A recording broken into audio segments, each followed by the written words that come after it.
Choreographer Jani master పై Jhansi post viral. Choreographer Jani Basha case గురించి అందరికీ తెలిసిందే. అయితే ఇప్పుడు ఆ కేసు వేసిన అమ్మాయి మాట్లాడిన చాలా విషయాలు నెట్టింట్లో వైరల్ అవుతూనే ఉన్నాయి. ఓ అమ్మాయి నో అంటే నో అని, ఓ అమ్మాయిని ఆట వస్తువులా ట్రీట్ చేయొద్దని, ఇది రివెంజ్ కోసం వేసిన కేసు కాదని, ఆత్మగౌరవం కోసం వేసిన కేసు అంటూ సదరు అమ్మాయి యూట్యూబ్ ఇంటర్వ్యూలో చెబుతూ వస్తోంది. మరోవైపు జానీ మాస్టర్ తను ఏ తప్పు చేయలేదని, అన్ని కోర్టులో నిరూపించుకుంటానని చెబుతున్నాడు. ఇంకోవైపు ఆ అమ్మాయి మాత్రం తనకు జరిగిన అన్యాయానికి తప్పకుండా న్యాయం జరుగుతుందనే ధీమా వ్యక్తం చేస్తోంది. ఇదిలా ఉండగానే వాయిస్ ఆఫ్ ఉమెన్ నుంచి ఝాన్సీ ఓ పోస్ట్ వేసింది. తన ఇన్స్టాలో వేసిన పోస్ట్ ఇప్పుడు వైరల్ అవుతోంది. ఫిల్మ్ ఛాంబర్ ఆదేశాలను సవాల్ చేస్తూ కోర్టులో కొరియోగ్రాఫర్ జానీ భాషా కేసు వేశారు. దానిపై ఫిల్మ్ ఛాంబర్ గెలిచింది. ఈ రోజు ఆయన వేసిన మధ్యంతర పిటిషన్ను కోర్టు కొట్టివేసింది. ఇది ఓ గొప్ప తీర్పు.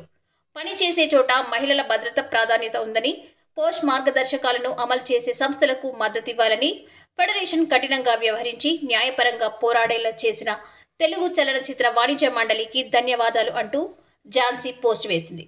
ఈ కేసు వల్ల జానీ మాస్టర్ నేషనల్ అవార్డు కూడా రద్దు కాగా ప్రస్తుతం బెయిల్ మీద బయట ఉన్నాడు. ఈ క్రమంలో ఝాన్సీ చేసిన పోస్ట్ వైరల్ గా మారుతోంది.